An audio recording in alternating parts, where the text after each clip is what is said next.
की जे उद्धव साहेबांनी तुम्हाला चॉकलेट दिले ते तुम्ही चॉकलेट खा आणि शांत राहा आणि तुमच्या सोबतचे जे लोक आहेत त्यांच्यासोबत त्यांच्या जय महाराष्ट्र। काल 2 दिवसापूर्वी सुषमा अंधारेंची प्रतिक्रिया आम्ही पाहिली। त्या प्रतिक्रिया करत असताना आदरणीय नीलमताई गोरे यांच्यावर त्यांनी वायफळ बडबड केली, कारण की सुषमा अक्काच खरं तर भाजपमध्ये जाणार होत्या, म्हणून उद्धव साहेबांनी त्यांना चॉकलेट दिलं आणि शांत केलं।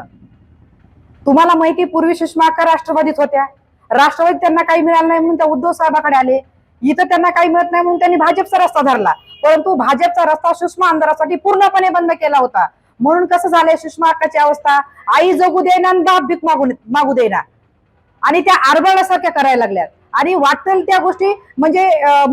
मोठी व्यक्ती कळना किंवा लहान व्यक्ती कळना अशा अवस्थेत त्या आदरणीय नीलमताईवर बोलतायत। आदरणीय नीलमताई हे आपल्या आईसारखं एक व्यक्तिमत्व आहे आणि त्यांच्यावर बोलणं म्हणजे बालिश बुद्धीचं लक्षण आहे,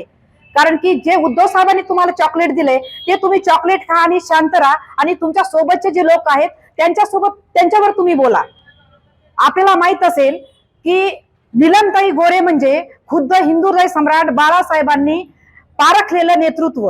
नीलमताई म्हणजे हिमालय आणि सुषमा अक्का म्हणजे त्यांच्या पायथ्याचा असलेला चिखल, कारण की आपण अवकातीत राहून बोलावं, आपण काय आहेत कशा आहेत ते आपण आरशासमोर बघावं आणि नंतर तुम्ही आदरणीय नीलमताईंवर बोलावं, कारण की आदरणीय नीलमताईंना हिंदू हृदय सम्राट बाळासाहेब ठाकरे यांनी 4 वेळेस आमदार आणि उपसभापती पद दिलेले आणि त्यांचा कामाचा ओघ, त्यांनी राजकीय सामाजिक कार्य अतिशय प्रदीर्घ काळ त्यांनी केलेला आहे आणि ह्याचाच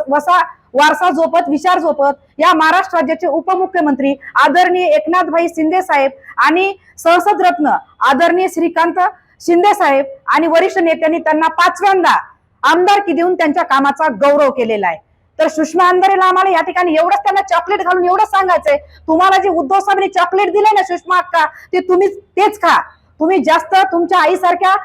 व्यक्तीवर बोलू नका, कारण की तुम्ही जर बेशिस्तपणाने जर वागाल आणि संस्कार सोडून जर तुम्ही बोलाल तर ह्या बाळासाहेबाच्या रणरागिणी शिंदे साहेबाच्या रणरागिणी तुमची मस्ती जिरवल्याशिवाय शांत बसणार नाही।